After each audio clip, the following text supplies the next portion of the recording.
الحمد للہ رب العالمین الصلاۃ والسلام علی خاتم النبیین وعلی آلہ وصحبہ اجمعین اما بعد فاعوذ باللہ من الشیطان الرجیم بسم اللہ الرحمن الرحیم قال اللہ تعالی فی سورۃ التوبہ أَلَمْ يَعْلَمُوا أَنَّ اللَّهَ هُوَ يَقْبَلُ التَّوْبَةَ عَنْ عِبَادِهِ وَيَأْخُذُ الصَّدَقَاتِ وَأَنَّ اللَّهَ هُوَ التَّوَّابُ الرَّحِيمُ۔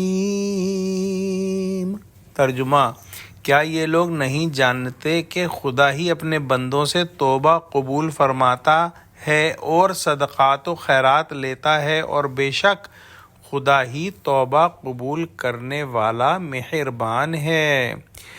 یعنی توبہ اور صدقات کا قبول کرنا صرف اللہ سبحانہ و تعالیٰ کے اختیار میں ہے، کیونکہ وہی جانتا ہے کہ کس نے اخلاص سے دل اور شرائط قبول کی رعایت کے ساتھ توبہ کی ہے یا انہی خصوصیات کے ساتھ صدقہ دیا ہے۔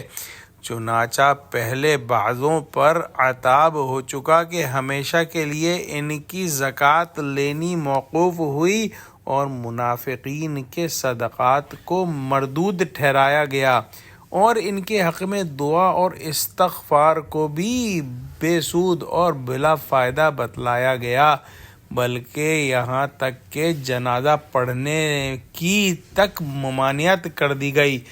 جن لوگوں کا یہاں ذکر ہے ان کی توبہ قبول کی اور صدقات قبول کرنے کا حکم دیا، اور یہ بھی کہ حضور صلی اللہ علیہ وآلہ وسلم ان کے حق میں دعا فرمائیں۔ اور جو شخص بھی اس آیت کے مصداق پر پورا آ جائے وہ تو سمجھو کہ کامیاب ہو گیا کہ اللہ اس کی توبہ قبول فرما لے اور اللہ اس کے صدقات و خیرات کو قبول فرما لے۔ اس سے بڑی کامیابی کیا ہو سکتی ہے؟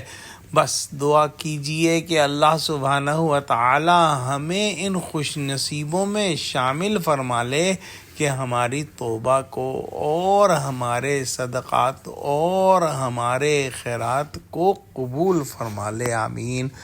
بے شک اللہ سبحانہ و تعالی توبہ قبول کرنے والا اور مہربان ہے۔